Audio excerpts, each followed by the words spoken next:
남편이 상간녀를 집으로 데려왔고 저는 하반신이 마비된 채 그 모든 것을 무기력하게 지켜봐야 했습니다. 2달 후 우연히 공항에서 그 남편을 다시 만났을 때 저는 이미 예전의 제가 아니었습니다.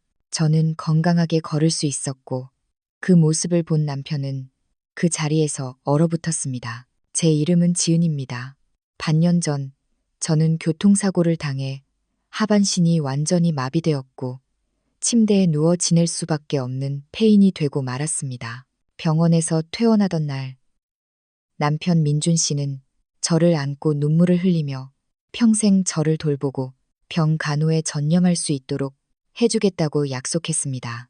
그때만 해도 저는 비록 이런 몸이 되었지만 그가 곁에 있다면 어떻게든 살아갈 수 있을 거라고 생각했습니다. 하지만 남자의 약속이 이렇게 짧은 유통기한을 가질 줄은 몰랐습니다. 문이 철컥 하고 열리는 소리에 제 상념은 끊어졌습니다. 고개를 돌려 문 쪽을 바라보니 민준 씨였습니다. 그런데 그의 뒤에는 젊은 여자가 한 명 따라 들어오고 있었습니다. 그 여자는 빨간색 패딩을 입고 있었고 화장은 정교했으며 손에는 여러 개의 명품 쇼핑백을 들고 있었습니다. 집에 들어서자마자 마치 자기 집이라도 되는 양 사방을 둘러보는 그 눈빛. 민준 씨는 뒤로 문을 닫고는 여자의 코트를 벗겨주며 제가 한 번도 들어본 적 없는 다정한 목소리로 말했습니다. 서연 씨, 천천히 와요. 밖이 많이 추웠죠. 어서 들어와서 몸 좀 녹여요. 그 여자는 애교 섞인 목소리로 대답하며 하이힐 소리를 내며 거실 한가운데로 걸어왔습니다. 그녀의 시선이 저에게 닿는 순간 명백히 경멸하는 기색이 역력했습니다. 목이 턱 막혔습니다. 저 여자가 누구냐고 묻고 싶었지만 입 밖으로 소리조차 낼 수 없었습니다. 민준 씨는 저를 보지 않고 소파 옆으로 가앉으며 그 여자에게 말했습니다. 서연 씨에게 말했던 내 마비된 아내 지은이에요. 그의 목소리는 아무렇지도 않은 물건을 말하듯 평온했고 저를 향한 어떤 감정도 담겨 있지 않았습니다.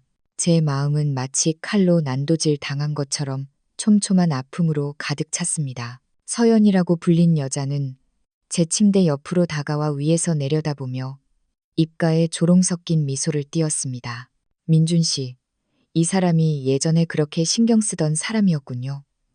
꽤 불쌍해 보이네요.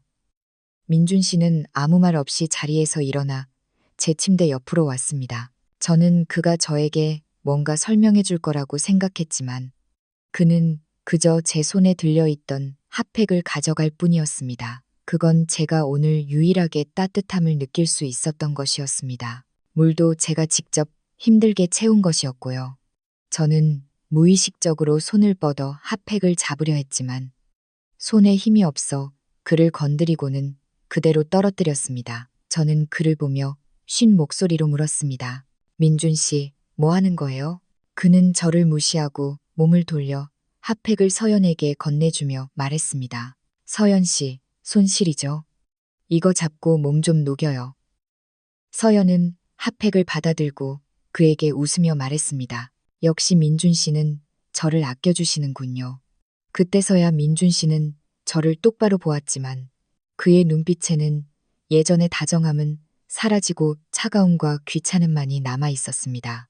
지은 씨, 오늘 서연 씨를 데려온 건 앞으로 이 집에 함께 살면서 살림을 맡아달라는 거예요. 당신은 지금 이 모양이니 집안일을 돌볼 수도 없고 서연 씨가 있으면 나도 좀 편할 테니까. 저는 제 귀를 믿을 수 없었습니다. 눈물이 왈칵 쏟아졌습니다. 민준 씨, 뭐라고요? 여기가 우리 집이에요. 당신 상간녀를 집에 데려와서 살림을 맡긴다고요. 나를 뭘로 보는 거예요? 뭘로 보냐고 민준 씨는 비웃듯이 말했습니다. 돌봐줘야 할 짐덩이로 보는 거지. 지은 씨, 당신이 나랑 보낸 세월이 아니었으면 진작 요양원에 보냈을 거야. 이제 그냥 방에 얌전히 있어. 방해하지 말고. 서연 씨는 안방을 쓰고 당신은 이 작은 방에 있어. 앞으로 집안일은 당신이 관여할 필요도 물어볼 필요도 없어. 짐덩이라는 두 글자가 귓가를 맴돌며 제 마음은 완전히 식어버렸습니다. 그와 결혼한 지 8년, 그가 아무것도 없던 시절부터 지금처럼 집과 차를 갖기까지 제가 얼마나 많은 것을 희생했는지, 그가 사업을 시작할 무렵 저는 매일 새벽부터 밤늦게까지 그에게 밥을 해주고 도시락을 날랐으며 고객을 만나러 다니는 것을 돕고 가장 힘든 시기를 함께 견뎌냈습니다.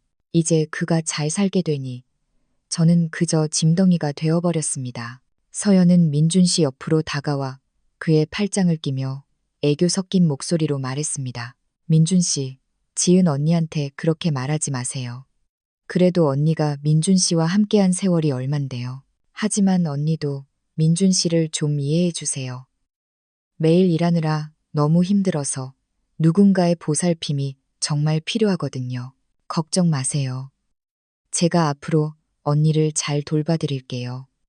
그녀의 말 속에는 바보라도 알아들을 수 있는 조롱이 담겨 있었습니다. 저는 눈앞에 이 파렴치한 두 사람을 보며 온몸이 떨렸지만 울음 말고는 아무것도 할 수 없었습니다. 다리가 움직이지 않았고 그들과 논쟁하기 위해 일어설 힘조차 없었습니다. 민준 씨는 저를 한 번도 돌아보지 않고 서연을 안고 안방으로 향했습니다. 서연 씨, 방 구경 시켜줄게요. 마음에 들지 않으면 다시 꾸미면 되고요. 두 사람의 발소리는 점점 멀어졌고 저는 차가운 작은 방에 홀로 남겨졌습니다. 창밖에서는 여전히 바람이 불고 있었습니다. 저는 이불에 얼굴을 묻고 흐느꼈고 그 소리는 바람 소리에 묻혔습니다. 제가 평생 함께할 거라고 믿었던 관계는 결국 저 혼자만의 어리석은 착각이었을 뿐이었습니다. 얼마나 울었는지 모릅니다. 온몸이 얼어붙는 것 같았습니다. 침대 옆 핫팩은 식었고 컵 속의 물도 이미 차가워졌습니다.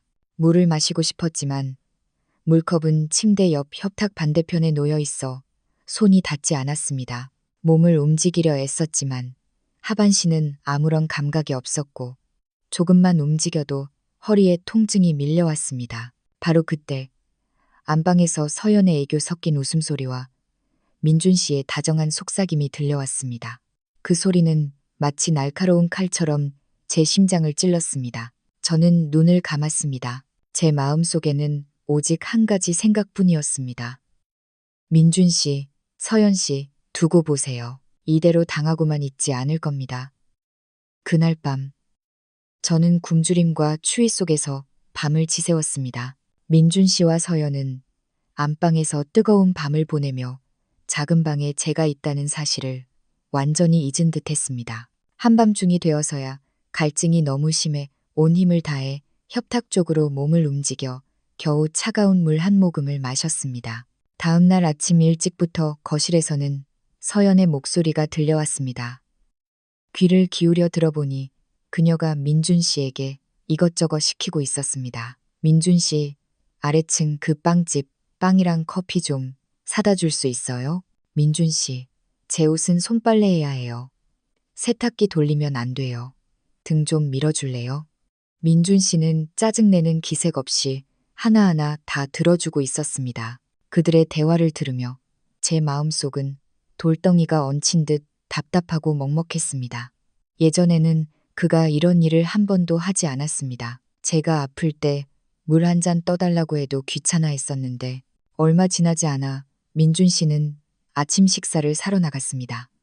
서연은 심심했는지 제 작은 방 문턱에 기대어 저를 바라보았습니다. 지은 언니, 일어났어요? 그녀의 목소리에는 자랑스러움이 묻어 있었습니다.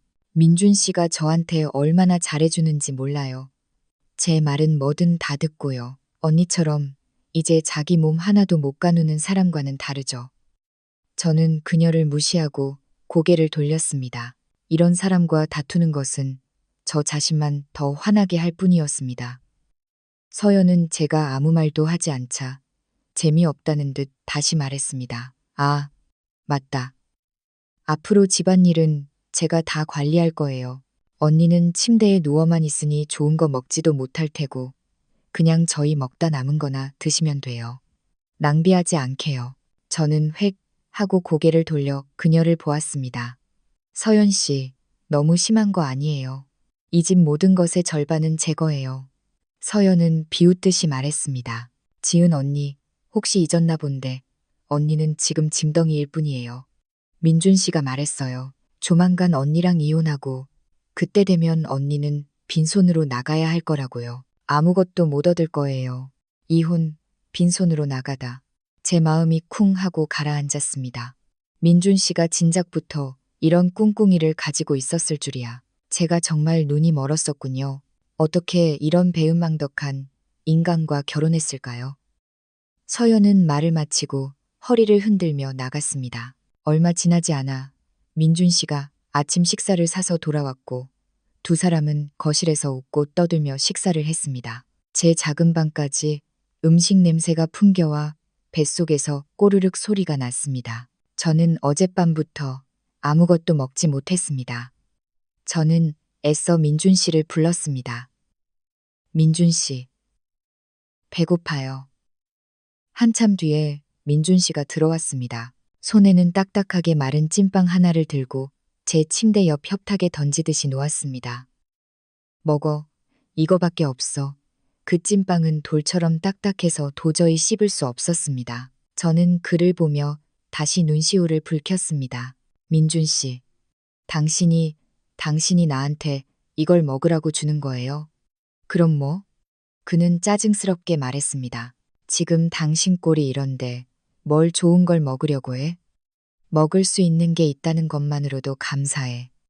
말을 마치고 그는 몸을 돌려 나가더니 문을 쾅 닫았습니다. 저는 그 딱딱한 찐빵을 보며 다시 눈물을 흘렸습니다. 이것이 제가 한때 깊이 사랑했던 남자였습니다. 이것이 그가 말했던 평생 돌봐주겠다는 약속이었던가요? 다음 며칠은 더욱 힘든 나날이었습니다. 서연은 고의적으로 제 식사를 통제했습니다. 매일 딱딱한 찐빵이나 남은 반찬, 남은 국물만 주었고 때로는 하루 종일 아무것도 주지 않아 저를 굶주리게 했습니다. 민준 씨는 이 모든 것을 보고도 못 본 척했습니다. 매일 서연과 함께 나가고 함께 돌아오며 저를 없는 사람 취급했습니다. 저는 여러 번 포기할 생각도 했습니다. 이렇게 사는 것이 너무 고통스러웠으니까요. 하지만 민준 씨와 서연의 그 의기양양한 얼굴을 떠올릴 때마다 저는 저 자신에게 말했습니다. 이대로 포기할 수 없어. 살아남아야 해. 그들이 뜻대로 하게 내버려 둘 수 없어. 그날 오후, 저는 침대에 누워 눈을 감고 쉬고 있었습니다. 갑자기 문을 두드리는 소리가 들렸습니다. 민준 씨가 돌아온 줄 알고 대답하지 않았지만 문 두드리는 소리는 계속되었고 익숙한 목소리가 들려왔습니다. 지은 씨 집에 있어요? 미경 언니예요. 미경 언니. 제 마음이 쿵했습니다. 미경 언니는 제 예전 직장 동료였습니다. 우리는 항상 사이가 좋았습니다. 제가 교통사고를 당한 후 몇 번 찾아왔지만 민준 씨가 계속 핑계를 대며 못 만나게 해서 그 후로는 오지 않았습니다. 저는 서둘러 대답했습니다. 미경 언니, 저 여기 있어요. 미경 언니가 문을 열고 들어왔습니다. 제가 침대에 누워 창백한 얼굴을 하고 있는 것을 보자마자 언니는 눈시울을 붉혔습니다. 지은 씨, 대체 왜 이렇게 됐어요? 언니는 침대 옆으로 와서 제 손을 잡았습니다. 언니가 얼마 전에 출장을 다녀왔어요. 돌아오자마자 보러 온 거예요. 민준 씨는요? 그 사람이 당신을 돌보지 않았어요? 미경 언니를 보자마자 저는 더 이상 참을 수 없었습니다. 눈물이 뚝뚝 떨어졌습니다. 저는 민준 씨가 서연을 집으로 데려와 저를 차갑게 대하고 식사를 통제하는 모든 일을 단숨에 언니에게 털어놓았습니다. 미경 언니는 제 이야기를 듣고 온몸이 부들부들 떨렸습니다. 이 민준이라는 사람, 정말 못된 인간이네요. 당신이 그를 위해 얼마나 많은 걸 희생했는데 어떻게 당신한테 이럴 수가 있어요. 언니는 가져온 가방에서 빵, 우유, 과일 등을 꺼내 제 침대 옆 협탁에 놓았습니다. 지은 씨, 일단 이거 좀 먹어서 속을 채워요. 언니가 오늘 당신을 보러 온 것 말고도 할 말이 있어요. 저는 눈물을 닦고 언니를 보았습니다. 미경 언니는 목소리를 낮춰 말했습니다. 언니가 출장 가기 전에 우연히 민준 씨가 친구랑 통화하는 걸 들었어요. 당신들 공동명의 재산이랑 예금을 다 빼돌리려고 한다고 하더라고요. 어떤 여자 이름으로 돌리려고 하는 것 같았어요. 그때는 믿기지 않았는데 지금 보니 그 여자가 서연이네요. 뭐라고요? 제 마음이 쿵했습니다. 그가 정말로 우리 공동재산을 빼돌리려고 하다니. 저는 미경 언니를 보며 목소리까지 떨렸습니다. 미경 언니, 그거 정말이에요. 진짜예요. 미경 언니는 고개를 끄덕였습니다. 원래 더 일찍 알려주려 했는데 출장 때문에 늦어졌어요. 지은 씨, 더 이상 이렇게 가만히 있으면 안 돼요. 당신 재산을 지킬 방법을 찾아야 해요. 미경 언니의 말은 마치 마른 하늘의 날벼락처럼 제 귓가에 울렸습니다. 민준 씨는 저를 버릴 뿐만 아니라 우리 모든 재산을 가로채 가려고 했던 것입니다.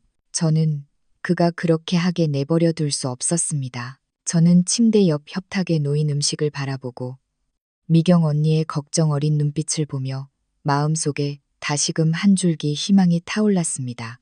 어쩌면 저도 저 자신을 위해 싸울 수 있을지도 모른다는 희망이었습니다. 미경 언니는 오후 내내 저와 함께하며 방을 정리해주고 따뜻한 물을 떠다 주었습니다. 언니가 가져온 빵과 우유를 제가 다 먹는 것을 보고 나서야 안심하고 돌아갈 준비를 했습니다. 떠나기 전에 언니는 침대 옆에 쪼그리고 앉아 저에게 말했습니다. 지은 씨, 무서워하지 마요. 언니가 있잖아요. 제가 이미 한 한의사 선생님과 연락해뒀어요. 당신처럼 마비된 환자를 치료하는데 아주 뛰어나신 분이에요. 내일 제가 그분을 모시고 와서 당신을 봐드릴게요. 저는 깜짝 놀랐다가 이내 눈물이 솟구쳤습니다. 미경 언니가 이렇게까지 저를 도와줄 줄은 몰랐습니다. 제가 가장 절망적일 때 언니가 저에게 한 줄기 희망을 주었습니다. 저는 흐느끼며 말했습니다. 미경 언니, 고마워요. 하지만 그렇게 하면 언니한테 너무 폐가 되지 않을까요? 게다가 민준 씨랑 서연 씨가 집에 있는데 알게 되면 분명 방해할 거예요. 미경 언니는 제 손을 잡으며 단호한 눈빛으로 말했습니다. 폐는 무슨, 우리는 친구잖아요.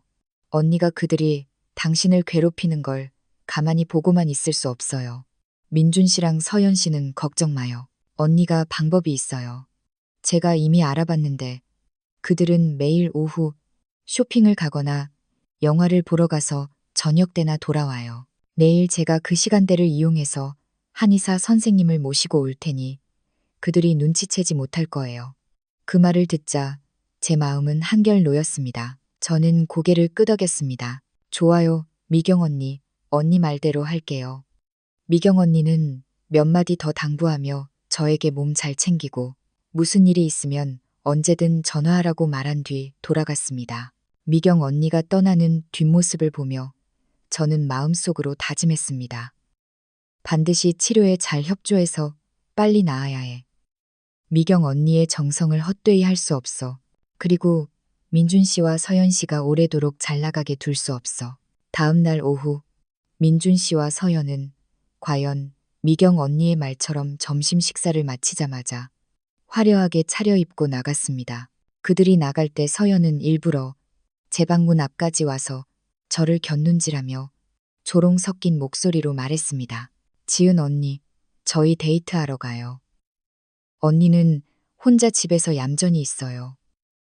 저는 그녀를 무시하고 그저 미경 언니가 빨리 오기만을 바랐습니다. 얼마 지나지 않아 문 두드리는 소리가 들렸습니다. 이번에는 미경 언니의 목소리였습니다. 지은 씨, 언니예요. 저는 서둘러 대답했습니다. 미경 언니, 들어오세요. 미경 언니가 문을 열고 들어왔습니다.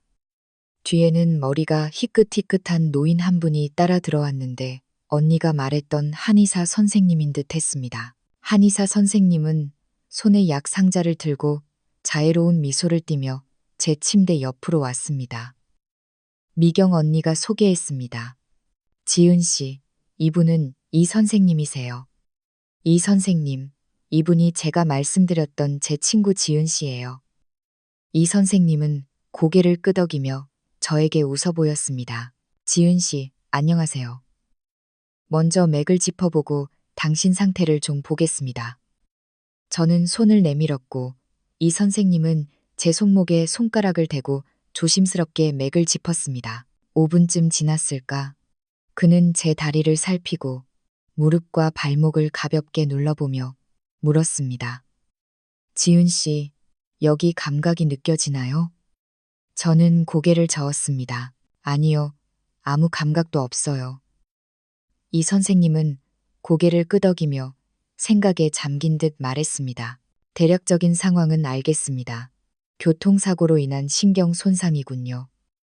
다행히 손상 정도가 아주 심각한 편은 아닙니다. 잘 치료하고 재활 훈련을 병행하면 다시 일어설 희망이 있습니다. 다시 일어설 희망이 있다는 말에 저는 온몸이 떨렸습니다. 저는 평생 침대에 누워 지내야 할 거라고 생각했는데 다시 일어설 수 있는 가능성이 있다니. 저는 이 선생님의 손을 꽉 잡았습니다. 이 선생님, 정말요? 제가 정말 다시 일어설 수 있을까요? 이 선생님은 웃으며 말했습니다. 정말입니다. 하지만 충분한 의지가 필요할 겁니다. 재활 훈련은 매우 힘들 텐데 견뎌낼 수 있겠습니까? 할 수 있어요. 저는 반드시 할 수 있어요. 저는 망설임 없이 말했습니다. 다시 일어설 수만 있다면 아무리 힘들어도 견뎌낼 수 있어요. 이어서 이 선생님은 저에게 한약을 처방해주고 간단한 재활 훈련 방법을 알려주었습니다. 다리 관절 움직이기, 허리 근력 단련하기, 외부의 도움을 받아 서기 등을 포함했습니다. 그는 특히 훈련을 처음 시작할 때는 너무 무리하지 말고 점진적으로 진행하여 부상을 피하라고 당부했습니다. 미경 언니는 이 선생님을 배웅한 뒤 다시 돌아와 제 한약을 다려 그릇에 담아 식혀주었습니다. 언니는 저를 보며 말했습니다. 지은 씨, 오늘부터 이 선생님이 알려준 방법대로 훈련하는 거예요. 언니가 매일 그들이 밖에 나간 틈을 타서 와서 당신을 도와줄게요. 약도 다려주고 훈련도 감독하고요. 그리고 민준 씨가 재산을 빼돌리는 일에 대해서도 언니가 계속 주의 깊게 지켜보고 증거를 모아줄게요. 저는 미경 언니를 보며 감사함으로 가득 찼습니다. 저는 그릇을 들고 쌉쌀한 한약을 단숨에 마셨습니다. 약은 썼지만 제 마음속은 달콤했습니다. 제가 더 이상 혼자가 아니라는 것을 알았기 때문입니다. 저에게는 미경 언니라는 든든한 버팀목이 있었습니다. 그날부터 저는 저의 비밀 재활 훈련을 정식으로 시작했습니다.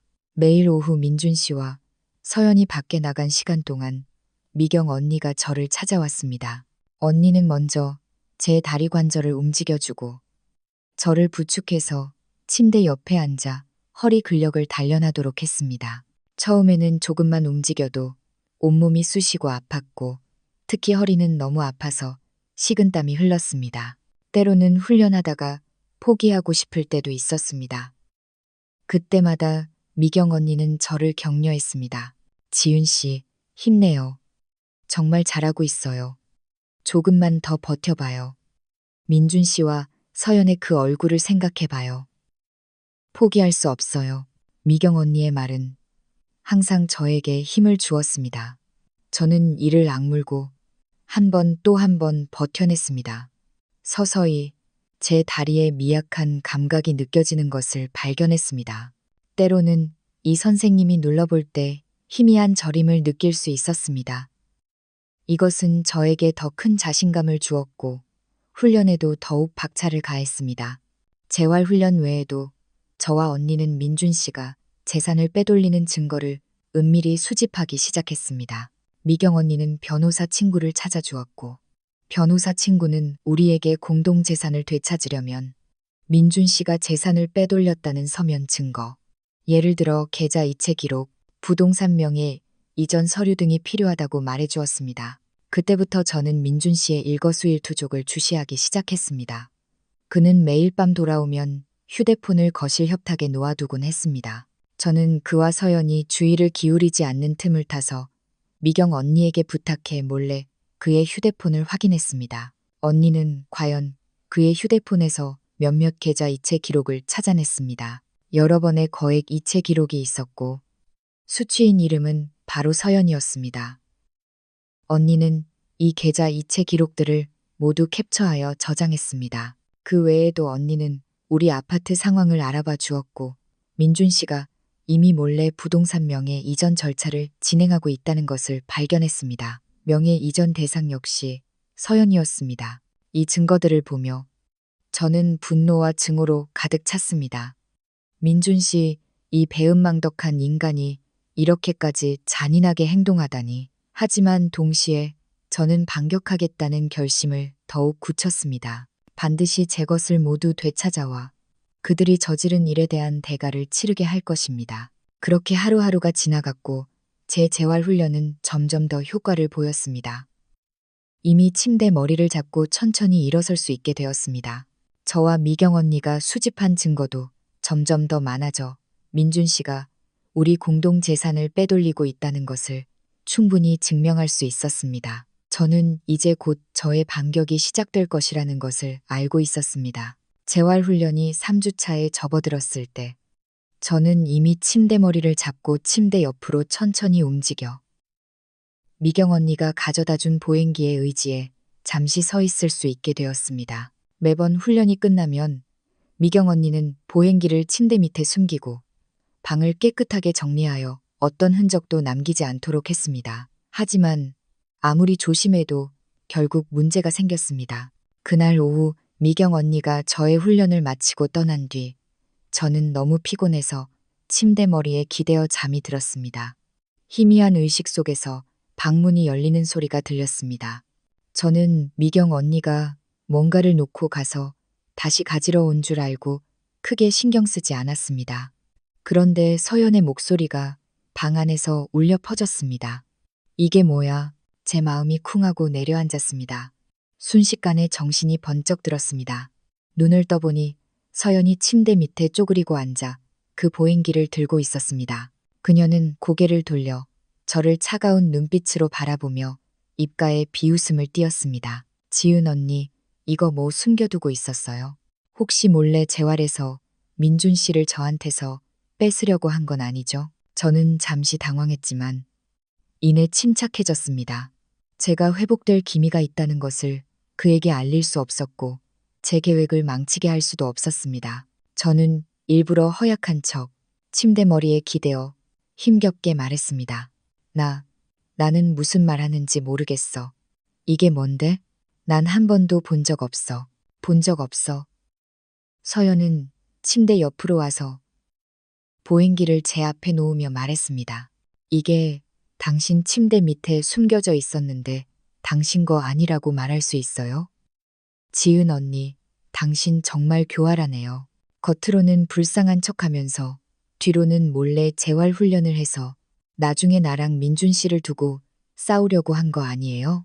아니야. 저는 고개를 저으며 일부러 제 목소리가 처량하고 힘없게 들리도록 했습니다. 나는 하반신에 감각이 전혀 없는데 어떻게 재활훈련을 할 수 있겠어? 이 물건은 아마 예전부터 집에 있던 걸 거야. 나도 침대 밑에 어떻게 있었는지 몰라. 서연은 제 말을 믿지 않는 듯 했습니다. 그녀는 비웃듯이 말했습니다. 여기서 연극하지 마요. 나는 당신이 그냥 배 아파서 나랑 민준 씨를 뺏으려 하는 거라고 봐.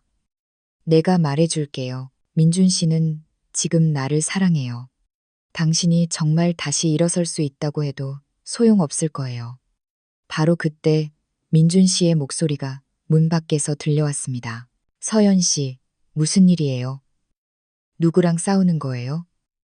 서연은 민준 씨를 보자마자 금세 서러운 표정으로 바뀌었습니다. 눈시울을 붉히며 민준 씨 옆으로 다가가 그의 팔을 잡고 말했습니다. 민준 씨, 저 좀 봐요.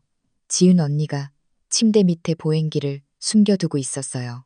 몰래 재활훈련해서 저한테서 민준 씨를 뺏으려고 한대요.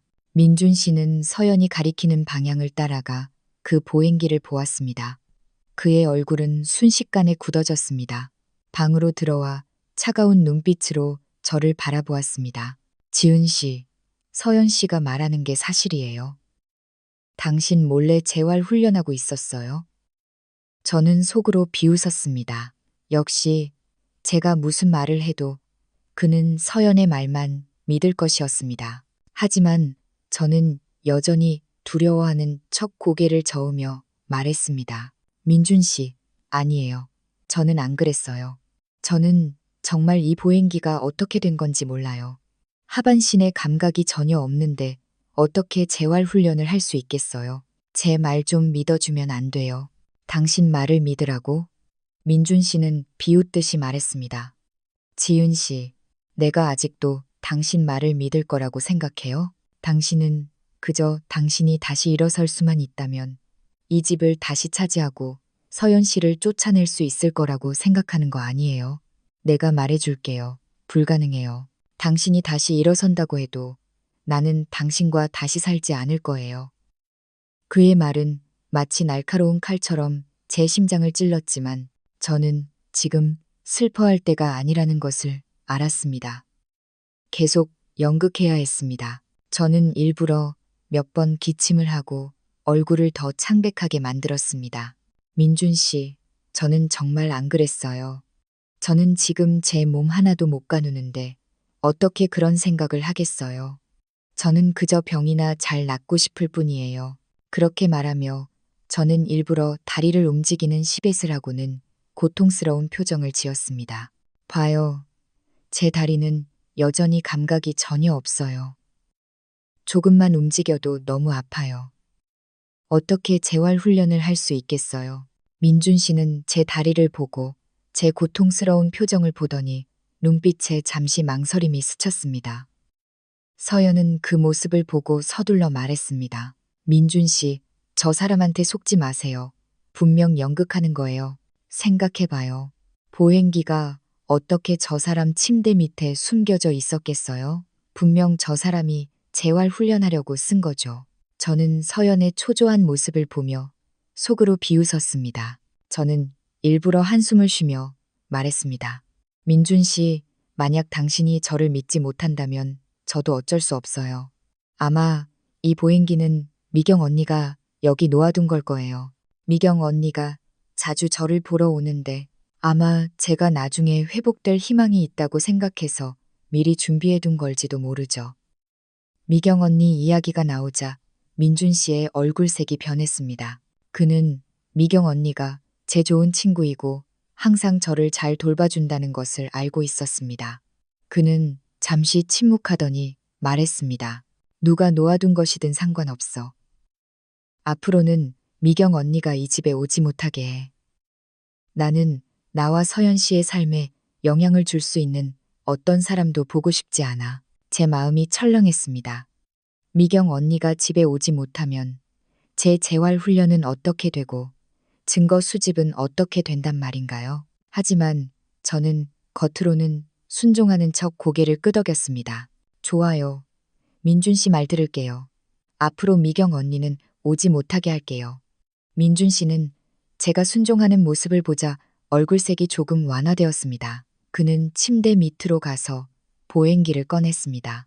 이건 내가 가져갈 테니 앞으로 다시는 이 집에 나타나지 않게 해. 말을 마치고 그는 보행기를 들고 나갔습니다. 서연은 저를 노려보고는 그를 따라 나갔고 문을 쾅 닫았습니다. 방 안은 다시 조용해졌습니다. 저는 침대 머리에 기대어 있었고 얼굴에 있던 서러움과 두려움은 순식간에 사라지고 차가운 증오심으로 대체되었습니다. 민준 씨, 서연 씨, 당신들이 이렇게 하면 나를 막을 수 있다고 생각해요? 너무 순진하네요. 보행기는 빼앗겼지만 저는 이 선생님이 알려준 재활 훈련 방법이 있었습니다. 보행기가 없으면 다른 물건으로 대체할 수 있었습니다. 게다가 방금 전의 대화를 통해 저는 민준 씨의 속마음을 파악했습니다. 그는 과연 저와 이혼하고 모든 재산을 서연에게 넘겨줄 결심을 굳힌 것이었습니다. 더 중요한 것은 제가 미경 언니를 언급했을 때 민준 씨의 반응은 그가 꿍꿍이가 있다는 것을 더욱 확실하게 해주었습니다. 그는 분명 미경 언니가 자신이 재산을 빼돌리는 것을 알게 될까봐 두려워해서 언니가 집에 오지 못하게 한 것이었습니다. 이것은 저에게 모든 증거를 빨리 모으고 이곳을 떠나겠다는 결심을 더욱 굳건하게 해주었습니다. 저는 휴대폰을 꺼내 미경 언니에게 문자를 보냈습니다. 방금 일어난 일을 알려주고 앞으로는 집에 오지 말고 전화로 연락하자고 말했습니다. 얼마 지나지 않아 미경 언니에게 답장이 왔습니다. 걱정하지 말라고 계속 저를 도울 방법을 찾겠다고 했습니다. 그리고 민준 씨가 부동산 명의 이전을 위해 진행했던 서류 일부를 찾아냈고 내일 그 복사본을 저에게 전달할 방법을 찾겠다고 했습니다. 미경 언니의 문자를 보며 제 마음은 한결 놓였습니다. 저는 지금 작은 어려움에 부딪혔지만 저와 미경 언니가 계속 노력하면 반드시 성공할 수 있을 거라고 확신했습니다. 저는 침대에 누워 이 선생님의 방법대로 묵묵히 다리 관절을 움직였습니다. 보행기가 없어 훈련이 훨씬 더 어려웠지만 저는 전혀 힘들다고 느끼지 않았습니다. 한 번 더 훈련할 때마다 저는 다시 일어설 날에 한 발 더 다가서고 반격 성공에 한 발 더 다가선다는 것을 알고 있었기 때문입니다. 민준 씨, 서연 씨, 두고 보세요. 저는 곧 당신들이 저지른 일에 대한 대가를 치르게 할 것입니다. 민준 씨와 서연과의 대립이 있은 지 이틀째 저는 하루 종일 불안했습니다. 미경 언니가 증거를 가져오는 동안 무슨 일이 생길까봐 걱정했습니다. 다행히 민준 씨는 그날 회사에 일이 있어 일찍 나갔습니다. 서연은 아마 전날 저와 싸우느라 피곤했는지 점심때가 되어서야 느긋하게 일어났습니다. 점심을 먹고 나서는 거실에서 드라마를 보느라 제 작은 방 쪽으로는 거의 오지 않았습니다. 오후 3시쯤 제 휴대폰이 한번 울렸습니다. 미경, 언니가 보낸 문자였습니다. 언니가 아래층에 도착했으니 제가 서연을 밖으로 유인할 방법을 찾아야 언니가 틈을 타 증거를 가지고 올라올 수 있다는 내용이었습니다. 저는 문자를 보고 심호흡을 한 뒤 서연을 유인할 방법을 궁리하기 시작했습니다. 잠시 생각하다가 저는 일부러 목소리를 높여 기침을 하기 시작했습니다. 이 기침 소리는 제가 미리 연습해둔 것이었는데 마치 몸이 아주 안 좋은 것처럼 급하고 심하게 들렸습니다. 과연 거실에서 드라마 소리가 멈췄고 이어서 서연의 짜증 섞인 목소리가 들려왔습니다. 지은 언니, 또 왜 그래요? 대낮부터 잠도 안 자고 왜 기침을 해요? 저는 대답하지 않고 계속 기침을 했습니다. 게다가 기침을 더 심하게 하고 일부러 몇 번 헐떡거려 마치 숨을 헐떡이는 것처럼 들리게 했습니다.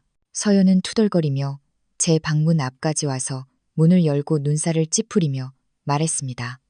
왜 연극해요? 일부러 문제 만들려는 거죠?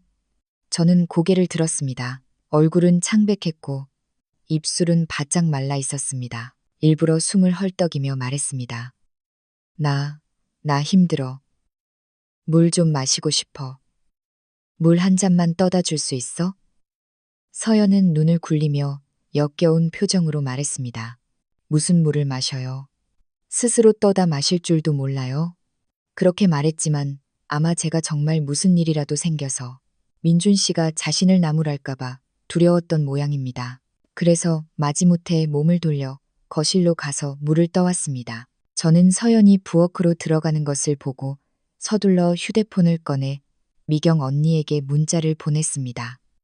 빨리 와요. 부엌으로 갔어요. 몇 초 지나지 않아 문을 가볍게 두드리는 소리가 들렸습니다. 저는 서둘러 대답했습니다. 들어오세요. 미경 언니가 문을 열고 빠른 걸음으로 들어와 제 베개 밑에 서류 봉투를 놓으며 목소리를 낮춰 말했습니다. 이 안에 부동산 명의 이전 서류 복사본이랑 민준 씨가 서연 씨에게 이체한 전체 기록이 다 들어있어요. 제가 다 정리해뒀으니 잘 보관해요.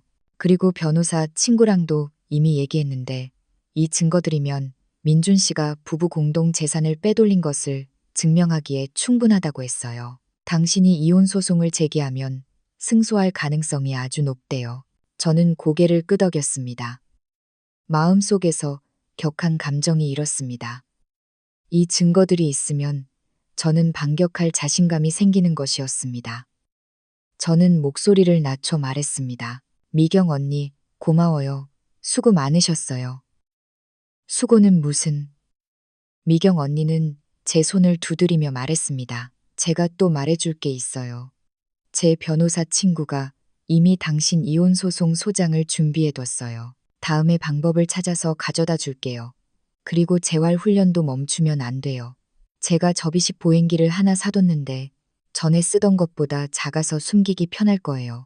제가 이미 아래층 편의점에 맡겨뒀으니 나중에 서연 씨한테 심부름 시켜서 몰래 가져와요.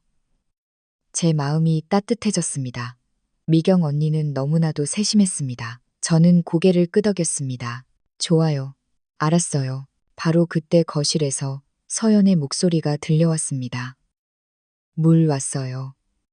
빨리 마시고 내 드라마 보는 거 방해하지 마요. 미경 언니는 서둘러 말했습니다. 언니 먼저 갈게요. 조심해요. 말을 마치고 언니는 조용히 뒷문으로 나갔습니다. 미경 언니가 나가자마자 서연이 물 한 잔을 들고 들어왔습니다. 물컵을 침대 옆 협탁에 놓으며 기분 나쁜 듯 말했습니다. 마셔요. 또 무슨 짓 꾸미지 말고요. 저는 물컵을 들고 천천히 한 모금 마신 뒤 허약한 척 말했습니다. 고마워, 서연 씨. 아래층 편의점 빵이 좀 먹고 싶은데 하나만 사다 줄 수 있어? 돈은 내가 줄게. 서연은 눈살을 찌푸리며 마지못해 말했습니다. 왜 이렇게 먹고 싶은 게 많아요? 직접 가서 사 먹을 줄도 몰라요? 나는 걸을 수 없어. 저는 고개를 숙이고 일부러 서러운 표정을 지었습니다. 나는 정말 먹고 싶어. 하나만 사다 줄 수 없을까? 응? 서연은 잠시 망설였습니다. 아마 제가 마비된 몸이라 뭘 할 수도 없을 것이고 빵 하나 사는데 시간도 많이 걸리지 않을 거라고 생각했던 모양입니다. 그녀는 짜증스럽게 말했습니다. 됐어요, 됐어. 당신한테 졌네요. 무슨 맛 먹을 건데요? 아무 맛이나 괜찮아. 고마워. 서연 씨. 저는 서둘러 말했습니다. 서연은 저를 째려보고는 몸을 돌려 나갔습니다. 그녀가 떠나는 뒷모습을 보며 저는 안도의 한숨을 쉬었습니다. 서연이 나가자마자 저는 서둘러 베개 밑에서 서류 봉투를 꺼내 열어보았습니다.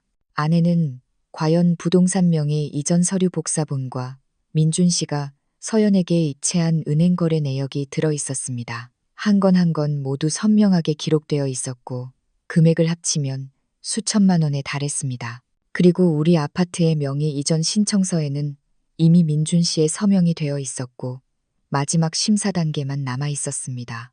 이 증거들을 보며 저는 분노와 증오로 가득 찼습니다. 민준 씨, 이 배은망덕한 인간이 이렇게 많은 재산을 몰래 빼돌리다니. 하지만 동시에 저는 그와 이혼하고 제 것을 되찾겠다는 결심을 더욱 굳혔습니다. 저는 서류 봉투를 다시 베개 밑에 넣고 침대에 누워 눈을 감고 마음속으로 떠날 계획을 세우기 시작했습니다.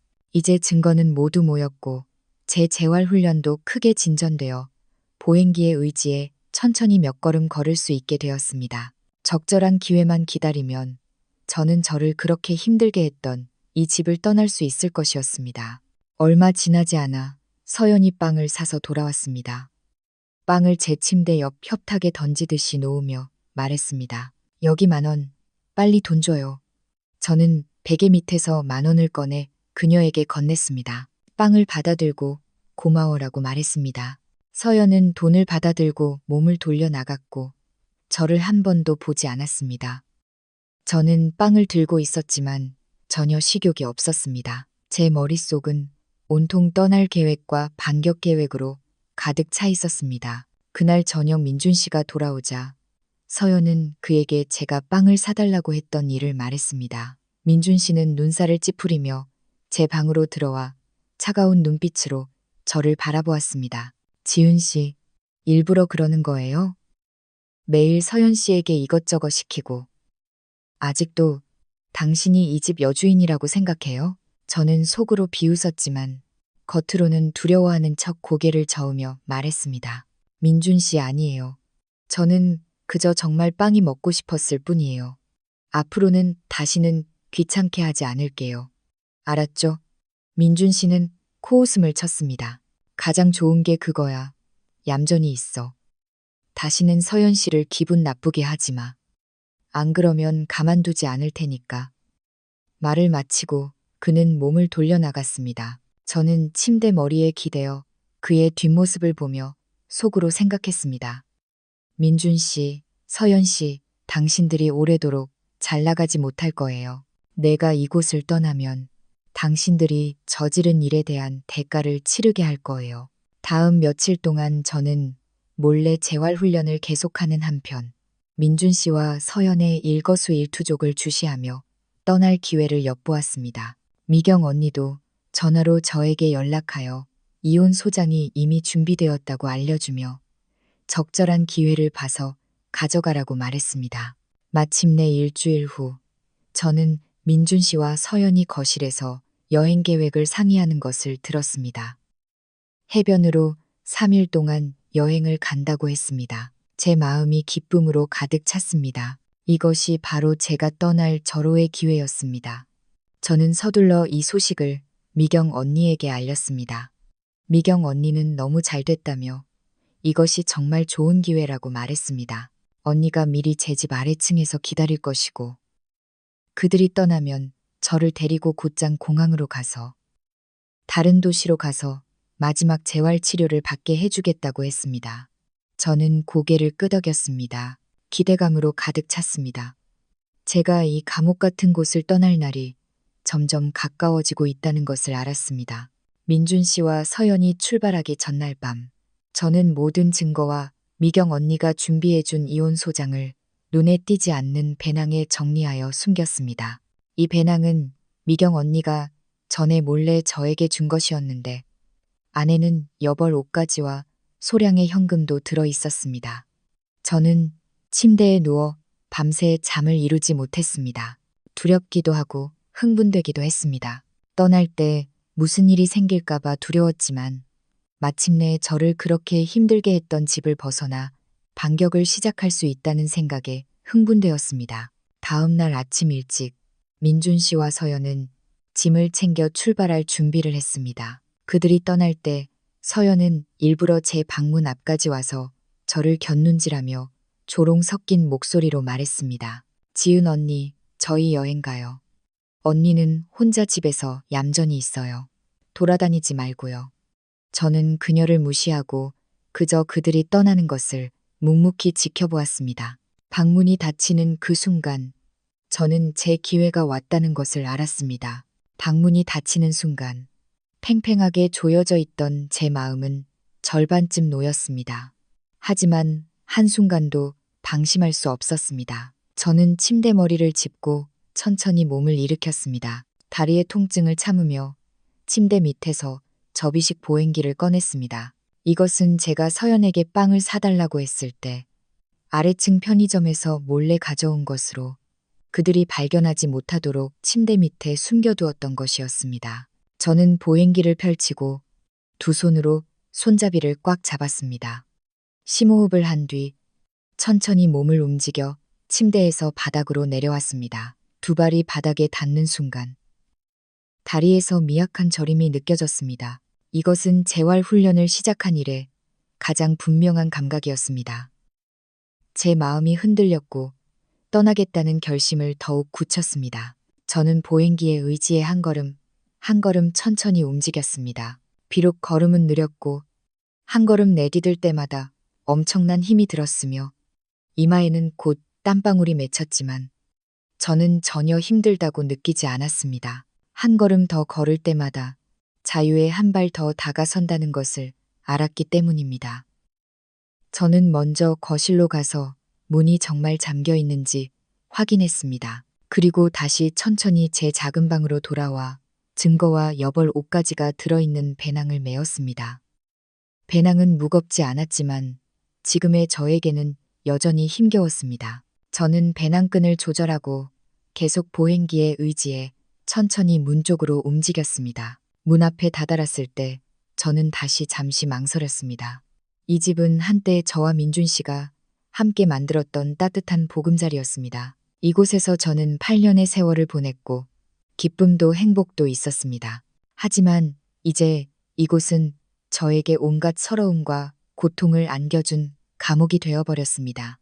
거실에 익숙한 가구들을 보며 제 마음은 복잡했지만 이내 눈빛을 굳혔습니다. 지나간 일은 지나간 일, 더 이상 과거의 추억에 젖어 있을 수 없습니다. 저는 앞을 보고 저 자신을 위해 살아야 합니다. 저는 미리 몸에 숨겨두었던 열쇠를 꺼내 천천히 자물쇠 구멍에 넣고 돌렸습니다. 문이 열리고 밖에 햇살이 쏟아져 들어와 눈을 뜨기 힘들 정도로 눈부셨습니다. 이렇게 밝은 햇살을 본 지 정말 오랜만이라 제 마음속이 따뜻해졌습니다. 저는 보행기에 의지해 천천히 문 밖으로 나섰고 뒤로 문을 닫았습니다. 복도는 조용했고 아무도 없었습니다. 저는 한 걸음 한 걸음 천천히 아래층으로 움직였습니다. 계단을 내려가는 것은 올라가는 것보다 훨씬 어려웠습니다. 넘어질까봐 조심 또 조심해야 했습니다. 한 계단 내려갈 때마다 다리에서 쑤시는 통증이 밀려왔지만 저는 이를 악물고 버텼습니다. 마침내 저는 아래층에 도착했습니다. 현관문을 나서자마자 미경 언니의 차가 보였습니다. 미경 언니는 저를 보자마자 차에서 내려 빠른 걸음으로 저에게 달려와 저를 부축했습니다.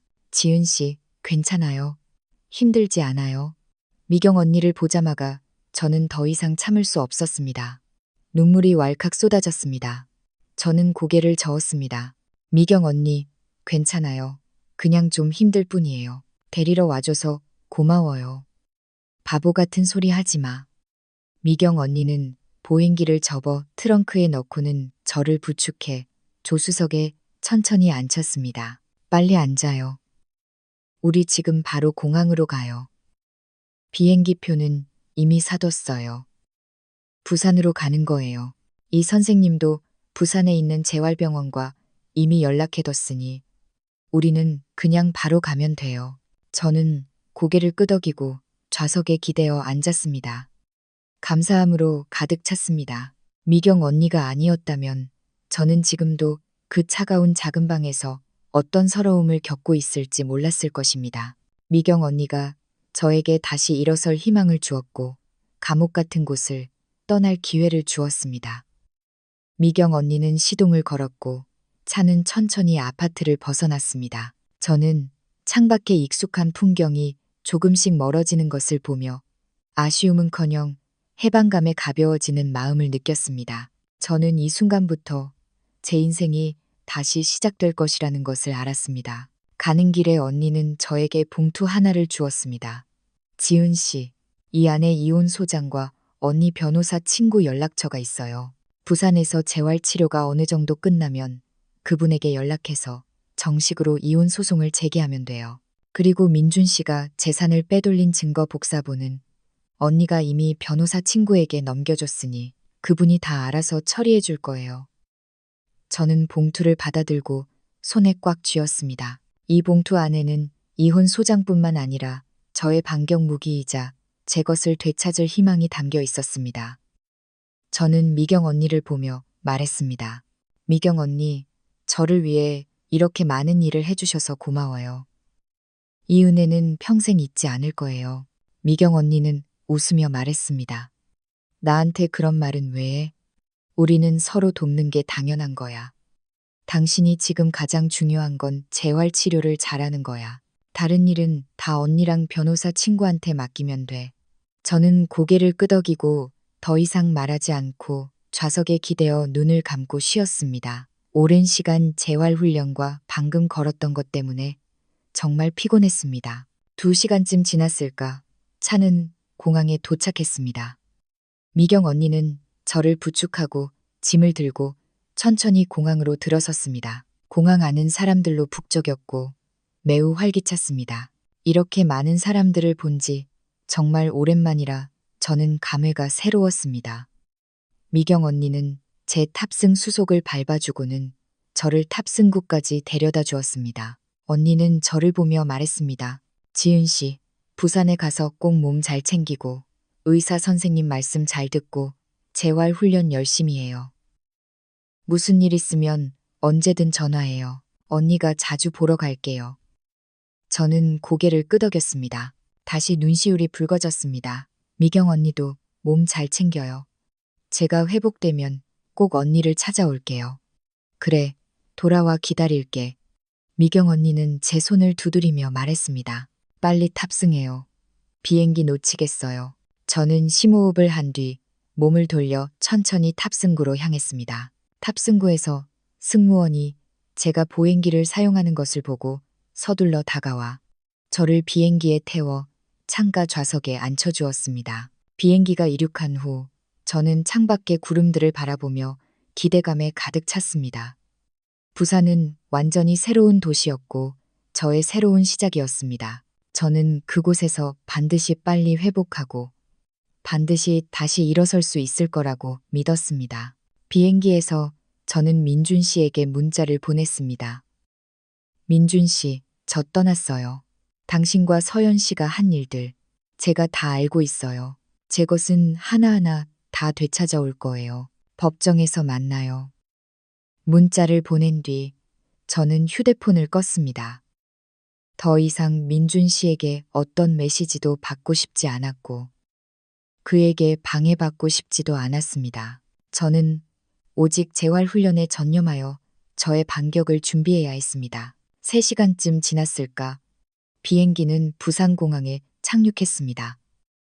재활병원의 직원들이 이미 공항 출구에서 저를 기다리고 있었습니다. 저를 보자마자 그들은 서둘러 다가와 저를 병원 전용 차량에 태워 재활병원으로 데려갔습니다. 재활병원에 도착한 후 의사 선생님은 저에게 상세한 검사를 하고 제 상황에 맞춰 더욱 상세한 재활훈련 계획을 세워주었습니다. 의사 선생님은 제 회복 상황이 예상보다 훨씬 좋다고 말해주었습니다. 꾸준히 훈련하면 2달 후에는 완전히 회복되어 정상인처럼 걸을 수 있을 것이라고 했습니다. 의사 선생님의 말을 듣고 저는 격한 감동에 휩싸였습니다. 저는 더욱 확신을 가지고 매일 의사 선생님의 요구대로 힘든 재활훈련에 임했습니다. 재활훈련 과정은 매우 힘들었습니다. 때로는 훈련하다가 온몸이 쑤시고 아파서 밥도 먹지 못할 정도였습니다. 하지만 민준 씨와 서연의 얼굴을 떠올릴 때마다 그리고 제 것을 반드시 되찾아야 한다는 생각에 저는 다시 힘이 솟아났습니다. 미경 언니도 자주 저에게 전화해서 제 회복 상황을 물어보았고 민준 씨가 제 문자를 받고 매우 화가 나서 저를 찾아다녔지만 찾지 못했다고 말해주었습니다. 서연도 제가 떠난 후 매우 불안해하며 매일 민준 씨와 싸운다고 했습니다. 이 소식들을 듣고 저는 속으로 비웃었습니다. 그들도 이런 날이 오는군요. 이것은 시작에 불과합니다. 제가 돌아가면 그들을 더 힘들게 할 것입니다. 시간이 흐르고 제 재활훈련은 점점 더 효과를 보였습니다. 처음에는 보행기에 의지해서 걷다가 나중에는 천천히 혼자 걷고 마침내 정상적으로 걸을 수 있게 되었습니다. 매번의 진보는 저에게 기쁨을 안겨주었습니다. 2달이라는 시간은 금방 지나갔습니다. 저는 완전히 회복되었고 정상인처럼 활기차게 걸을 수 있을 뿐만 아니라 몸도 예전보다 훨씬 좋아졌습니다. 의사 선생님은 퇴원해도 좋다고 언제든 돌아가도 된다고 말해주었습니다. 저는 짐을 챙기고 미경 언니에게 전화해서 돌아간다고 알렸습니다. 미경 언니는 그 소식을 듣고 매우 기뻐하며 공항으로 저를 마중 나갈 것이라고 했습니다. 저는 서울행 비행기표를 사고 고향으로 돌아가는 비행기에 몸을 실었습니다. 비행기에 앉아 창밖의 구름들을 바라보며 제 마음은 평온함과 단단함으로 가득 찼습니다. 민준 씨, 서연 씨, 제가 돌아왔어요. 당신들이 제게 빚진 것 하나하나 다 받아낼 거예요. 서울로 돌아오는 비행기가 서울공항에 평온하게 착륙한 시각은 오후 3시쯤이었습니다. 햇살이 공항 유리벽을 통해 쏟아져 들어왔고 제가 떠나던 날의 눈부심과는 사뭇 달랐습니다. 이번에 몸에 닿는 햇살은 온통 편안한 따스함으로 가득했습니다. 저는 가벼운 여행 가방을 들고 가볍고 경쾌한 발걸음으로 비행기에서 내렸습니다. 보행기의 지지 없이도 저는 한 걸음 한 걸음 안정적으로 걸었고 주변을 오가는 사람들과 전혀 다를 바 없었습니다. 2달간의 힘든 훈련이 헛되지 않았습니다. 저는 마침내 마비의 그림자에서 완전히 벗어나 건강한 몸을 되찾았습니다. 공항 복도를 걸으며 저도 모르게 허리를 곧게 폈습니다. 2달 동안 저는 걷는 능력을 회복했을 뿐만 아니라 마음가짐도 완전히 바뀌었습니다. 예전의 서러움과 절망은 이미 단단함과 냉정함으로 대체되었습니다. 지금의 저는 다가올 반격으로 가득 차 있었습니다. 저는 미경 언니가 말한 대로 안내 표지판을 따라 공항 출구로 향했습니다. 그곳에서 언니가 저를 마중 나오기로 했습니다. 공항 안은 인파로 북적였고 모든 사람들이 각자의 목적지와 마음을 안고 발걸음을 옮겼습니다. 저는 발걸음을 늦추고 주변 환경을 살피며 걸었습니다. 서울을 떠난 지 2달이라 아무래도 낯설게 느껴졌기 때문입니다. 제가 한 면세점 문 앞에서 멈춰서서 살 것이 있는지 보려던 순간 익숙하면서도 귀에 거슬리는 목소리가 갑자기 제 귀에 박혔습니다. 민준 씨, 빨리 좀 가면 안 돼? 꾸물거리지 말고 나 저쪽 보석 가게도 구경하고 싶단 말이야. 서연의 목소리였습니다. 제 마음이 쿵 하고 내려앉았습니다. 무의식적으로 발걸음을 멈추고 목소리가 들려오는 방향을 바라보았습니다. 멀지 않은 휴게실에서 민준 씨가 여러 개의 쇼핑백을 들고 서연의 뒤를 따르며 아첨하는 목소리로 말하고 있었습니다. 서연 씨, 조급해하지 마요. 방금 비행기에서 내렸는데 나 좀 쉬었다가 같이 구경 가요. 봐요. 이렇게 많은 짐을 들고 왔더니 팔이 다 아프네요. 서연은 눈을 굴리며 불쾌한 듯 말했습니다. 이까짓 짐 때문에 벌써 힘들다고. 예전에 나 쫓아다닐 때는 안 그랬잖아. 게다가 이 모든 게 당신 주려고 산 거 아니야? 불만이라도 있어? 민준 씨는 서둘러 아첨하며 말했습니다. 아니요, 불만은요, 당연히 좋죠. 당신만 기쁘다면 아무리 힘들어도 괜찮아요. 눈앞의 이 광경을 보며 저는 속으로 비웃었습니다. 이 두 사람은 정말이지 점점 더 어울리는 한 쌍이 되어가고 있었습니다. 그런데 그들이 왜 여기에 있지? 혹시 여행에서 돌아온 걸까요? 저는 지금 그들과 마주치고 싶지 않아서 조용히 자리를 피하려 했습니다. 그런데 제가 몸을 돌리는 그 순간 민준 씨가 우연히 고개를 들었고 그의 시선이 정확히 제게 닿았습니다. 처음에는 그의 눈빛에 혼란스러움이 가득하여 저를 알아보지 못하는 듯 했습니다. 2달 전 침대에 누워 창백한 얼굴과 어두운 눈빛을 하고 있던 여자와 지금의 저는 전혀 다른 사람이었으니까요. 지금의 저는 혈색이 좋고 눈빛은 밝았으며 깔끔하고 단정한 캐주얼 복장을 하고 굳건하게 서 있었습니다. 온몸에서 편안하고 자유로운 기운이 넘쳐 흘렀습니다. 저도 그의 시선을 피하지 않고 조용히 그를 바라보았습니다. 입가에는 희미한 미소까지 띠고 있었습니다. 몇 초 후 민준 씨의 눈이 크게 뜨였습니다. 손에 들고 있던 쇼핑백이 쿵 소리를 내며 바닥에 떨어졌고 안에 있던 물건들이 흩어졌습니다. 그는 그것도 모르는 듯 했습니다. 그의 입은 달걀 하나가 들어갈 정도로 크게 벌어졌고 눈빛에는 충격과 믿기지 않는 마음이 가득했습니다. 그는 그 자리에서 얼어붙은 듯 미동도 하지 않았습니다. 지은 씨? 그는 떨리는 목소리로 확신 없는 어조로 제 이름을 불렀습니다. 서연은 민준 씨의 넉나간 모습을 보고 그의 시선을 따라 저를 보았습니다. 저를 보자마자 그녀의 얼굴은 순식간에 변했습니다. 방금 전에 거만하고 오만한 태도는 사라지고 약간의 당황스러움과 눈빛에는 두려움까지 띠고 있었습니다. 그녀 역시 저를 알아보았지만 제가 이렇게 서 있을 수 있다는 것을, 그것도 이렇게 안정적으로 걷는다는 것을 믿을 수 없는 듯 했습니다. 당신이 어떻게 여기에, 당신은. 서연은 말을 끝맺지도 못하고 저를 손가락으로 가리키며 몸을 미미하게 떨었습니다. 저는 그들의 질문에 대답하지 않고 천천히 그들에게 다가갔습니다. 제 걸음은 평온하고 굳건했으며 한 걸음 내디딜 때마다 민준 씨의 심장을 밟는 것 같았습니다. 민준 씨는 마침내 충격에서 벗어나 반응했습니다. 그는 한 걸음 앞으로 나아가 저에게 다가가려 했지만 마치 무엇인가에 가로막힌 것처럼 그 자리에서 멈춰 섰습니다. 그는 제 다리를 보고 다시 제 얼굴을 보며 눈빛에 의문과 혼란이 가득했습니다. 지은 씨, 당신 다리가 나았어?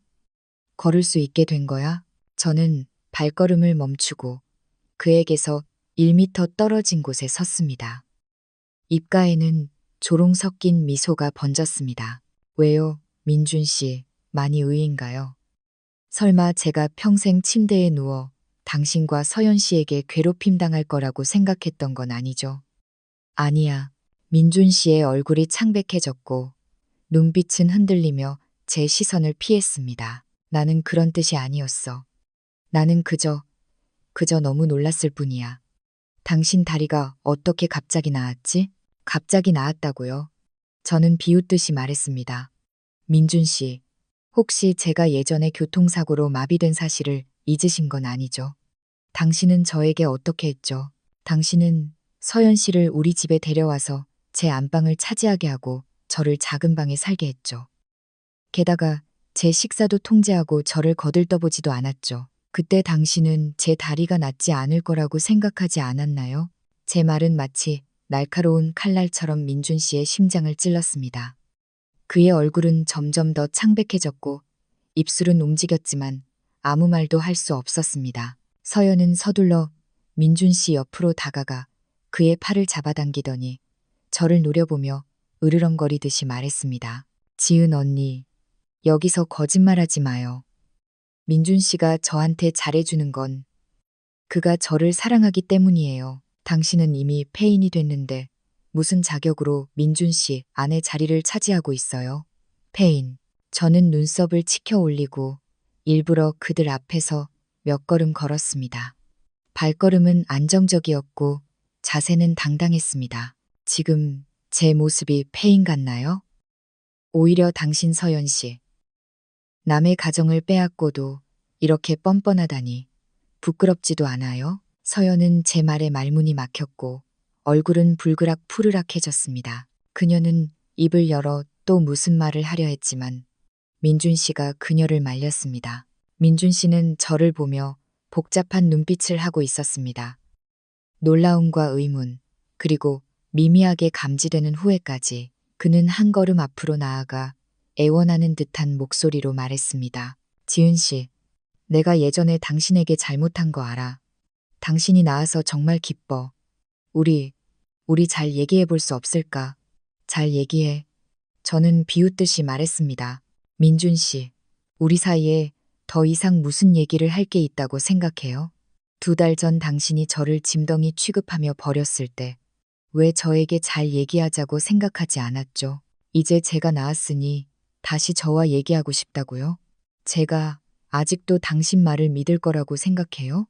주변에는 이미 많은 사람들이 우리 쪽의 소란을 알아채고 발걸음을 멈추고 호기심 어린 눈으로 우리를 바라보았습니다. 몇몇은 웅성거리며 서연을 가리켰습니다. 서연은 주변 사람들의 시선에 매우 불편함을 느끼며 민준 씨의 팔을 잡아당기며 말했습니다. 민준 씨, 저 사람하고 여기서 헛소리하지 말고 가요. 하지만 민준 씨는 움직이지 않았습니다. 그는 여전히 저를 바라보며 눈빛에 미련을 담고 있었습니다. 지은 씨, 내가 잘못했어. 다시 한번 기회를 줄 수 없을까? 나는 당신 없이는 안 돼. 나는 모든 것을 잃을 수 없어. 저를 보상하겠다고요? 저는 비웃었습니다. 민준 씨, 당신이 저에게 뭘 보상할 수 있다고 생각해요? 당신이 저에게 빚진 것은 미안하다는 한마디로 갚을 수 있는 게 아니에요. 당신과 서연 씨가 제게 빚진 것, 저는 하나하나 다 받아낼 거예요. 바로 그때 제 휴대폰이 울렸습니다. 미경 언니에게서 온 전화였습니다. 저는 민준 씨와 서연을 흘끗 보고 전화를 받았습니다. 미경 언니, 저 도착했어요. 공항 출구 근처 휴게실이에요. 네, 기다릴게요. 전화를 끊고 저는 민준 씨와 서연을 보며 차가운 목소리로 말했습니다. 저는 할 일이 있어서 당신들과 여기서 시간 낭비할 수 없어요. 제가 전에 보낸 문자 기억해요. 법정에서 만나요. 말을 마치고 저는 더 이상 그들을 보지 않고 몸을 돌려 여행 가방을 들고 안정적인 발걸음으로 공항 출구로 향했습니다. 뒤에서는 민준 씨가 여전히 제 이름을 부르고 있었고 서연은 옆에서 이를 갈며 욕설을 퍼붓고 있었지만 저는 뒤돌아보지 않았습니다. 저는 이것이 저의 반격의 시작일 뿐이라는 것을 알았습니다. 앞으로 저는 법의 무기를 사용하여 제 모든 것을 되찾을 것이며 이 파렴치한 두 사람이 자신들이 저지른 일에 대한 합당한 대가를 치르게 할 것입니다. 공항 출구에 도착하자마 저는 미경 언니의 차를 발견했습니다. 미경 언니는 저를 보자마자 차에서 내려 빠른 걸음으로 저에게 달려와 저를 위아래로 훑어보며 기뻐서 말했습니다. 지은 씨, 드디어 돌아왔구나. 다리가 완전히 나았네. 이렇게 안정적으로 걸을 수 있다니. 저는 고개를 끄덕이며 웃으며 말했습니다. 네, 완전히 나았어요. 미경 언니, 수고 많으셨어요. 바보 같은 소리 하지 마. 미경 언니는 제 여행 가방을 트렁크에 넣고는 저를 이끌어 차에 태웠습니다. 가자.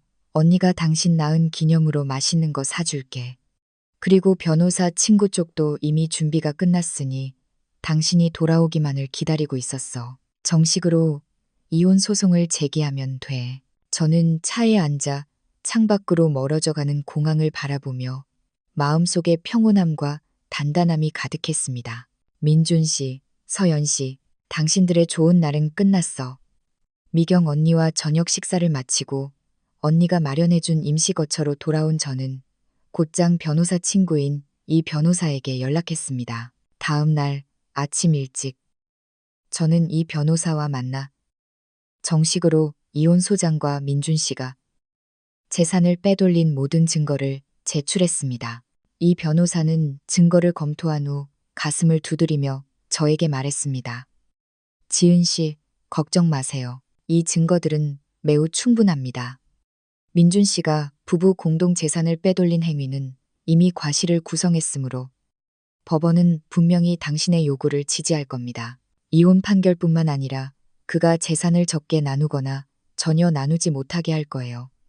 당신은 당신의 모든 재산을 되찾을 가능성이 매우 높습니다. 이 변호사의 확언에 제 마음은 더욱 편안해졌습니다. 다음 날부터 저는 법원의 개정 통지를 기다리는 한편 미경 언니와 함께 서울에서의 새로운 삶에 천천히 적응해 갔습니다. 저는 예전에 익숙했던 업종에서 일자리를 찾았고 오랜 경험 덕분에 빠르게 업무에 적응했습니다. 매일 바쁘고 충실한 생활은 저를 과거의 그림자에서 완전히 벗어나게 해주었고 저 자신도 점점 더 자신감 있고 여유로운 사람이 되어갔습니다. 일주일 후 법원의 개정 통지가 나왔습니다. 개정은 사흘 뒤로 정해졌습니다. 이 변호사는 미리 저와 만나 개정 시 주의할 사항들을 논의하고 사건 개요를 다시 한번 정리해 주었습니다. 제 마음은 약간 긴장되었지만 그보다는 더욱 단단했습니다. 저는 충분히 준비를 마쳤고 법정에서 민준 씨와 서연의 악행을 철저히 폭로할 준비가 되어 있었습니다. 개정날. 저는 일부러 단정한 정장 차림에 연한 화장을 하고 미경 언니와 함께 법원으로 들어섰습니다. 민준 씨와 서연도 와 있었습니다. 민준 씨는 양복을 입고 있었지만 얼굴은 창백하고 눈빛은 흔들렸으며 예전의 의기양양한 모습은 찾아볼 수 없었습니다. 서연은 화려한 원피스를 입고 있었지만 얼굴에는 불안과 초조함이 띠고 있었습니다. 재판이 시작된 후 판사는 먼저 우리 양측에게 이혼에 동의하는지 물었습니다. 저는 망설임 없이 동의합니다라고 말했습니다. 민준 씨는 한참을 망설이다가 마침내 낮은 목소리로 동의하지 않습니다라고 말했습니다. 이 변호사는 즉시 일어서서 민준 씨가 재산을 빼돌린 증거들을 판사에게 제출하며 말했습니다.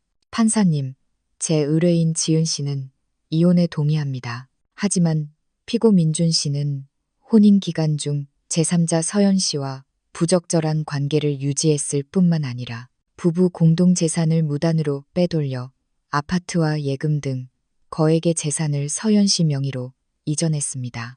그의 행위는 제 의뢰인의 합법적인 권익을 심각하게 침해했으며 법정 이혼 청구 사유에 해당합니다. 법원의 양측의 이혼을 판결하고 부부 공동 재산을 법에 따라 분할하며 피고가 재산을 적게 나누거나 전혀 나누지 못하도록 판결해 주시기를 청구합니다. 판사는 증거를 받아들고 자세히 살펴보았습니다. 민준 씨의 얼굴은 점점 더 창백해졌고 서연은 민준 씨의 팔을 꽉 잡고 몸을 미미하게 떨었습니다. 민준 씨는 서둘러 일어서서 변명했습니다. 판사님, 아닙니다. 저는 재산을 빼돌리지 않았습니다. 그 아파트와 예금은 모두 제가 자발적으로 서연 씨에게 증여한 것입니다. 게다가 저와 서연 씨는 그저 평범한 친구 관계일 뿐, 그가 말하는 부적절한 관계가 아닙니다. 평범한 친구 관계라고요?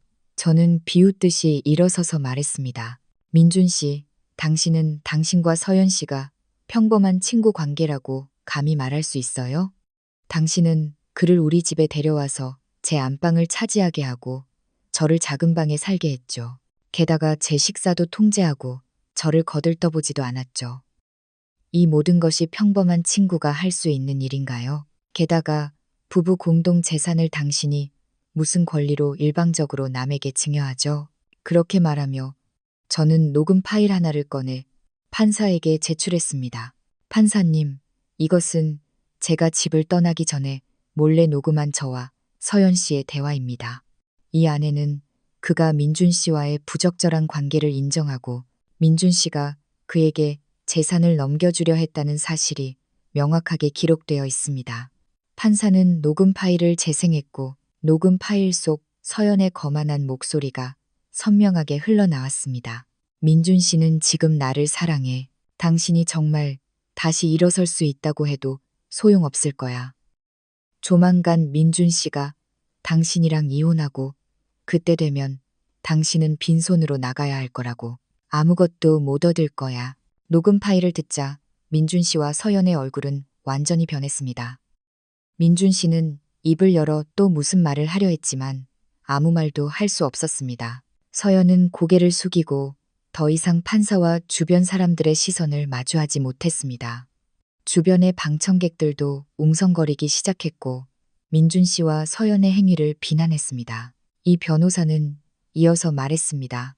판사님, 이 녹음 파일은 피고 민준 씨와 제3자 서연 씨 사이에 부적절한 관계가 존재한다는 것을 충분히 증명합니다.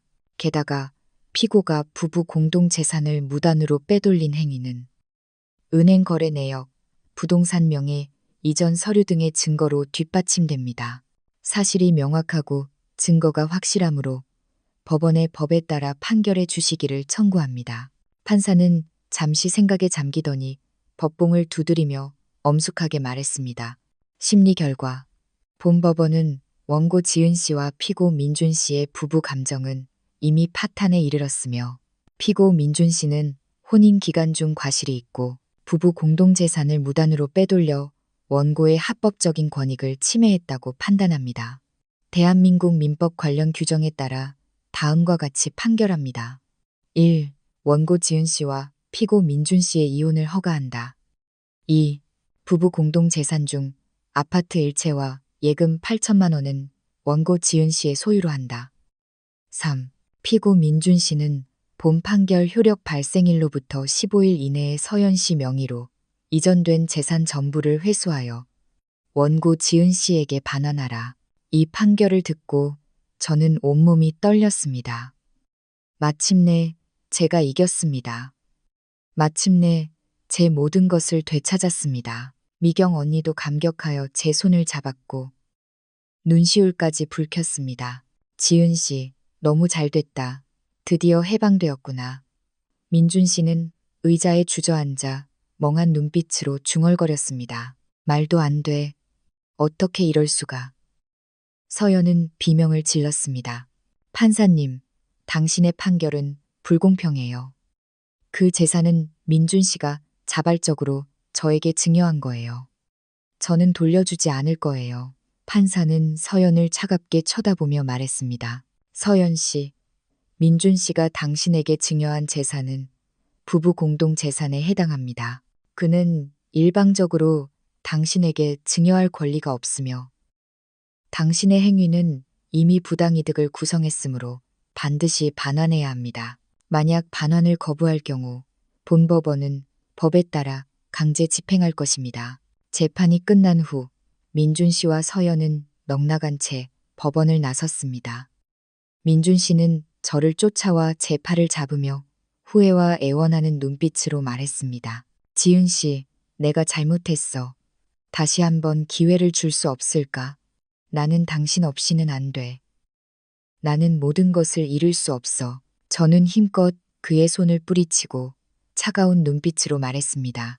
민준 씨, 이제 와서 그런 말을 하는 건 너무 늦었어요. 이 모든 것은 당신과 서연 씨가 자초한 일이에요.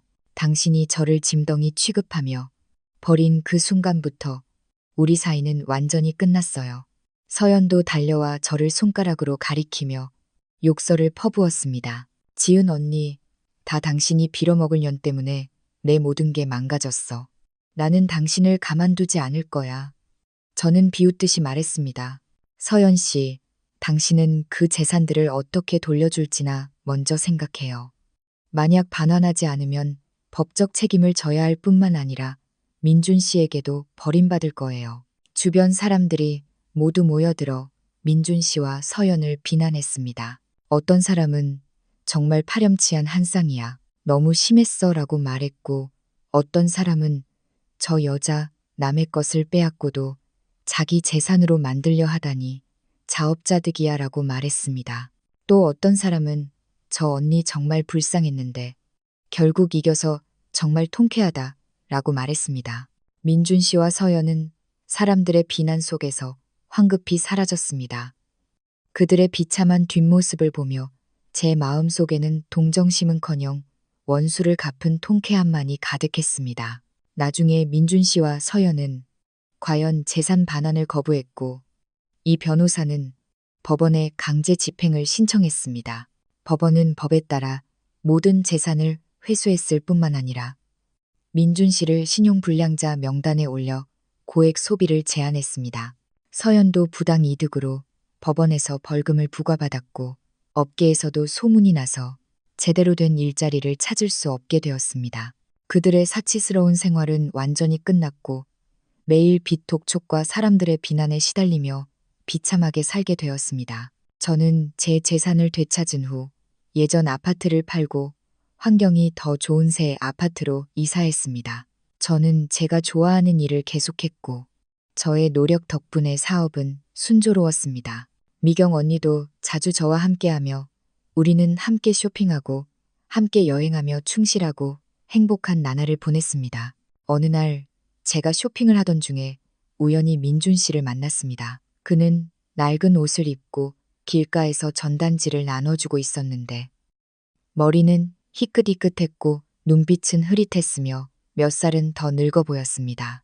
그는 저를 보자마자 수치심과 당황함에 가득 찬 눈빛으로 고개를 숙이고 저를 피하려 했습니다. 저는 그에게 다가가지 않고 그저 조용히 그를 한 번 바라본 뒤 몸을 돌려 떠났습니다. 과거의 모든 것은 이미 지난 일입니다. 저는 더 이상 그를 미워하지도 원망하지도 않습니다. 그는 이미 자신이 저지른 일에 대한 혹독한 대가를 치렀기 때문입니다. 그리고 저 또한 저만의 새로운 인생을 시작했습니다. 이 모든 일을 겪으면서 저는 한 가지 진리를 깨달았습니다. 여자는 언제 어떤 상황에서든 남에게 의지해서는 안 되며 오직 자신에게 의지해야 한다는 것입니다. 오직 자신이 강해져야만 자신을 보호할 수 있고 어려움에 부딪혔을 때 반격할 용기와 자신감을 가질 수 있습니다. 그리고 오직 자신이 강해져야만 진정한 행복과 기쁨을 누릴 수 있습니다. 지금의 저는 매일매일 행복합니다. 제가 좋아하는 직업이 있고 따뜻한 가정이 있으며 진심으로 저를 아껴주는 좋은 친구도 있습니다. 저는 미래의 날들이 반드시 더 좋아질 것이라고 믿습니다. 자, 오늘 이야기는 여기까지입니다. 시청해주셔서 감사합니다. 제 채널이 마음에 드신다면 구독 부탁드립니다. 행복하세요.